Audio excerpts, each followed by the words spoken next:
नमस्कार दोस्तों, जे एजुकेशन में एक बार आप सभी का फिर से स्वागत है। मैं मनीष शर्मा आज आप लोगों के लिए जो नदियों की मध्य प्रदेश की सीरीज़ चल रही है उनकी जो अभी इससे पहले के वीडियो में हमने नर्मदा नदी पढ़ी थी। मुझे आशा है कि दोस्तों सभी लोगों को मेरी ये जो नर्मदा नदी की सीरीज आई थी वो सभी को पसंद आई होगी। आज हम मध्य प्रदेश की अन्य नदियों के बारे में पढ़ने वाले हैं। तो दोस्तों आज हम देखते हैं अन्य नदियों के बारे में कि अन्य नदियाँ कहाँ से निकलती हैं, जिसे मध्य प्रदेश का मायका बोलते हैं। तो ये क्या रियल में कैसे किस तरह से हमारा मध्य प्रदेश मायका कहलाता है, कैसे नदियों का जाल हमारे मध्य प्रदेश में फैला है, आज हम वो देखते हैं। तो चलिए देखते हैं।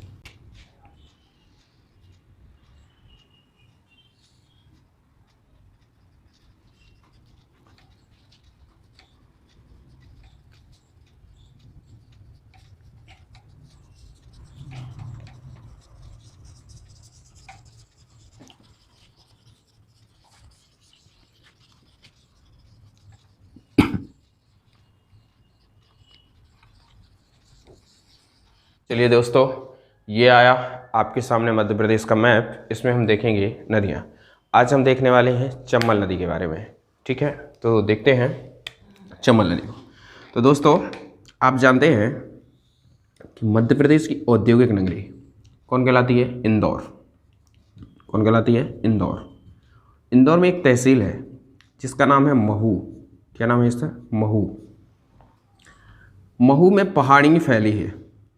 महू में क्या फैली हैं? पहाड़ियाँ फैली हैं जिनका नाम है जाना पाव की पहाड़ी। क्या नाम है? जाना पाव की पहाड़ी। जो जाना पाव की जो ये पहाड़ी है ना, ये पहाड़ी महू पर पड़ती है। वही महू है जहाँ बाबा अम्बेडकर जी का जन्म हुआ था। ठीक है, वही महू है। यहाँ पर हैं जाना पाव की पहाड़ियाँ। इसके अलावा यहाँ पर काकरीवाड़ी की पहाड़ियाँ भी हैं। ठीक है, तो अन्य पहाड़ियाँ भी हैं। यहाँ से निकलती है आपकी नदी कौन सी? चंबल नदी। कौन सी नदी निकलती है? चंबल नदी निकलती है। यह मध्य प्रदेश की दूसरी सबसे लंबी नदी है। क्या है? मध्य प्रदेश की दूसरी सबसे लंबी नदी है। ठीक है, तो ये इंदौर से निकलने के बाद जैसे ये इंदौर में बहती है, याद रखना इंदौर शहर से नहीं जाती, इंदौर ज़िले से निकलती है ये। और जैसे ही इंदौर में घूम रही होती है तो ये सबसे पहले इंदौर में बनाती है दो जलप्रपात। क्या बनाती है? दो जलप्रपात बनाती है। तो याद रखिएगा, एक जलप्रपात ये बनाती है जिसका नाम है झाड़ी दहा। क्या नाम है? झाड़ी दहा जलप्रपात। और दूसरा जलप्रपात ये बनाती है पाताल पानी जलप्रपात। ठीक है दोस्तों, एक है झाड़ी दहा और एक है पाताल पानी। ये दो जलप्रपात इंदौर में ये नदी बनाती है। लेकिन इसके जस्ट ऊपर जाएंगे ना तो एक जिला मिलेगा जिसका नाम है क्या? उज्जैन। इसके आप बगल से जाएंगे तो यहाँ पर एक जिला है रतलाम। कौन सा है? रतलाम। यहाँ है कौन सा? उज्जैन। ठीक है, और यहाँ मिलेगा ऊपर कौन सा मिलेगा? मंदसौर। कौन मिलेगा? मंदसौर। और उसके ऊपर जाएंगे तो कौन मिलेगा? नीमच। कौन मिलेगा? नीमच। ये नदी इधर से निकली, इंदौर को अब छोड़ती है। इंदौर से उज्जैन की सीमा से होती हुई पहुंचती है रतलाम। ठीक है, ये रतलाम से होती हुई ये नदी और ये पहुंचती जाकर के मंदसौर। और मंदसौर जैसी पहुंचती है तो ये इधर पर पहुंचती है मंदसौर में। यहाँ बनाती है ये नदी एक बांध। क्या करती है? एक बांध बनाती है। इस बांध का नाम क्या है? याद रखिएगा, गांधी सागर बांध। क्या नाम है? गांधी सागर बांध। इस बांध की कुछ खास बात है क्या? हाँ बिल्कुल है। क्या है? सबसे पहले तो इसकी क्षमता याद कर लीजिए आप। इसकी क्षमता है 115 मेगावाट। कितनी है? 115 मेगावाट है। ठीक है, इस बांध की क्षमता कितनी है? 115 मेगावाट। इसके अलावा इसको याद रखना, यह है मध्य प्रदेश की, यह क्या है? यह मध्य प्रदेश की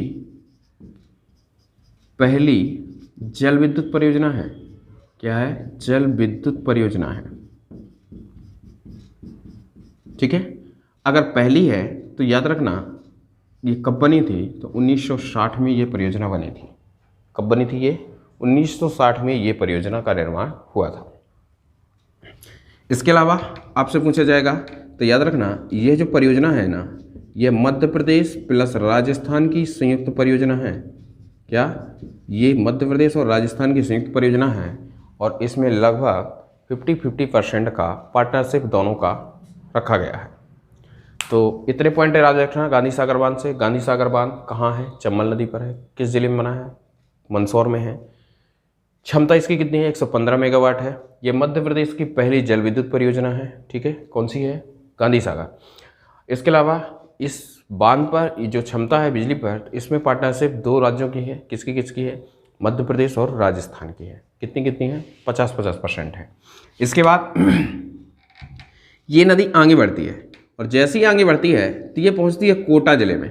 कोटा जिले में एक स्थान है जिसका नाम है भैंसरोडगढ़। क्या नाम है? भैंसरोडगढ़। याद रखिएगा, अच्छे से नाम सुन लो। भैंसरोडगढ़ स्थान पर एक जलप्रपात बनाती है जिसका नाम है चूलिया जलप्रपात। क्या नाम है इसका? चूलिया जलप्रपात। तो याद रखना ये पूछा जाता है कि चूलिया जो जलप्रपात है, चूलिया जलप्रपात किस नदी पर निर्मित है? तो ये किस नदी पर है? चंबल पर है। किस नदी पर है? ये चंबल नदी पर है।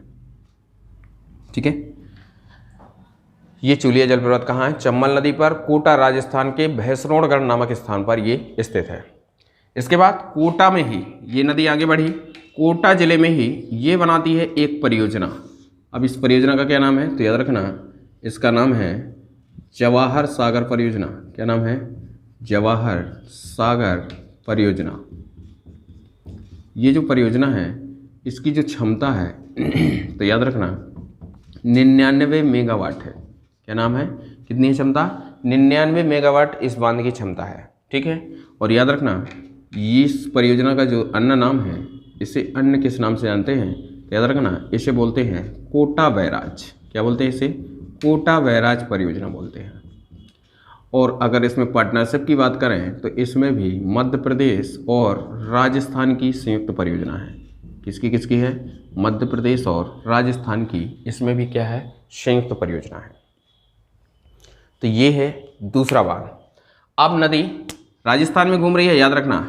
अब नदी आगे बढ़ी राजस्थान में ही, अब ये पहुंचती है कोटा जिले को छोड़कर चित्तौड़गढ़। वहाँ पर चित्तौड़गढ़ जिला राजस्थान में। और जैसे ही यहाँ पहुँचती है तो यहाँ भी एक बांध ये नदी बनाती है। और ये नदी कौन सा बांध बनाती है यहाँ पर? तो याद रखना यहाँ पर बनाती है राणा प्रताप सागर बांध। राणा प्रताप सागर बांध। दोस्तों अक्षर का साइज तो स्पष्ट आ रहा है ना आप लोगों को? हाँ, तो राणा प्रताप सागर बांध। अगर इसकी क्षमता की बात करें दोस्तों, अगर अक्षर का साइज छोटा हो ना तो हम मुंह से भी बोल रहे हैं, आप लोग उसको एंट्री करते जाइएगा। तो क्षमता की अगर बात करें तो यहाँ इसकी क्षमता है 172 मेगावाट। कितनी है? 172 मेगावाट है। और याद रखिएगा इसकी जो ये जो परियोजना है ये भी मध्य प्रदेश और राजस्थान की संयुक्त परियोजना है। क्या है? मध्य प्रदेश और राजस्थान की ये भी क्या है? संयुक्त परियोजना है। तो याद रखना ये 1960 में बन के तैयार हुई थी, ये 1964 में बन के तैयार हुई थी, और ये जो परियोजना थी ये 1971 या 72 में बन के क्या हुई थी? तैयार हुई थी। एग्जैक्ट वैसे 71 है, लेकिन कहीं कहीं 71-72 भी आपको मिल जाएगा, तो कन्फ्यूज नहीं होना है। 60 में पहले गांधी सागर, दूसरी 64 में राणा प्रताप सागर और तीसरी जवाहर सागर आपको 1971 या 72 में बनी थी।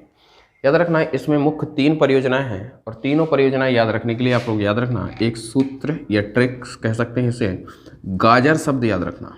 क्या? गाजर। ये गाजर जो शब्द है ना, इस शब्द से आप चंबल नदी की तीनों परियोजनाएं याद कर सकते हैं।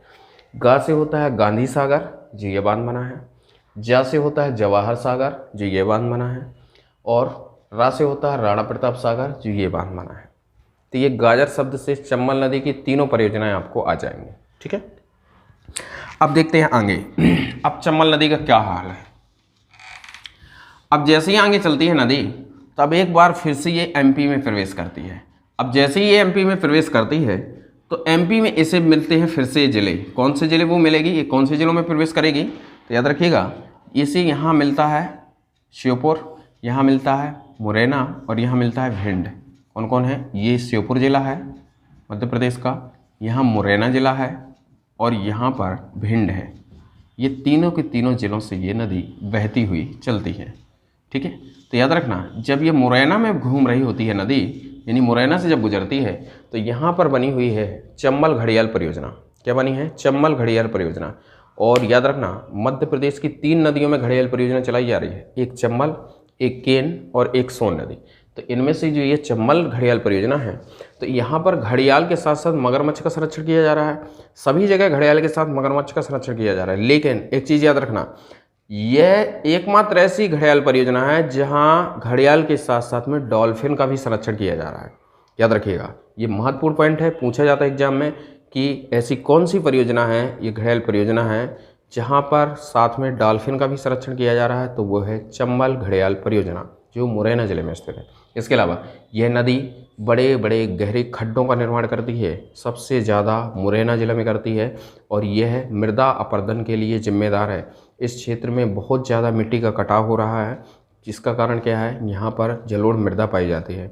जलोढ़ मृदा एक ऐसी मिट्टी होती है जो बहुत ही भुरभुरी होती है, तो यहाँ पर ये क्या करती है? बड़े बड़े खड्डों का निर्माण करती है, जिससे यहाँ के जो दास्यु लोग होते हैं ना, दास्यु मतलब जो आतंकवादी, चोर, डाकू लोग, उनको छुपने के लिए यहाँ पर्याप्त स्थान मिल जाता है।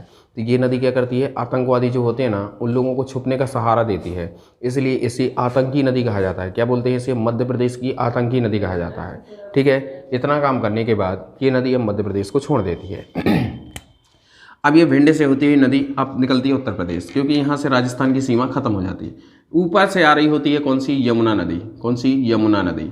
और यमुना नदी ये उत्तर प्रदेश है, तो ये यमुना नदी उत्तर प्रदेश से घूमती हुई आ रही होती है। और जब यमुना नदी इटावा नामक स्थान पे आती है, कौन सी? इटावा। इटावा उत्तर प्रदेश का जिला है, तो ये जाकर के चंबल नदी इटावा पे यमुना नदी में अपना समापन कर देती है।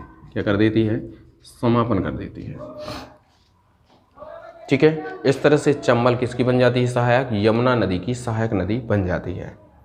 ठीक है दोस्तों, तो दोस्तों आज हमने देखा चंबल नदी के बारे में कि चंबल अपने उद्गम स्थल से समापन स्थल तक कैसे कैसे जाती है, कहाँ कहाँ से होकर जाती है, किन किन जिलों से होकर जाती है, कहाँ कहाँ बांध और कहाँ जलप्रपात बनाती है। तो आज की वीडियो में हमने देखा। अगर हमारा वीडियो आपको पसंद आए तो इसे लाइक, सब्सक्राइब और दूसरे लोगों को भी शेयर करें, ताकि उन लोगों को आगामी होने वाले जो पुलिस कांस्टेबल के वगैरह के जो एग्जाम है, उनमें हम इन एमपी को, इस एमपी की वीडियोज़ देख करके वो क्या कर सके, उन्हें हेल्प मिल सके और वो एमपी के क्वेश्चनों को कर सकें। तो इसलिए ये मध्य प्रदेश का सबसे महत्वपूर्ण टॉपिक है रिवर, जिसमें आज आपने पढ़ी चंबल नदी। अगले वीडियो में हम अगली नदियाँ लेकर आएंगे। तो चलिए दोस्तों, तब तक आप लोग अपना ध्यान रखिए।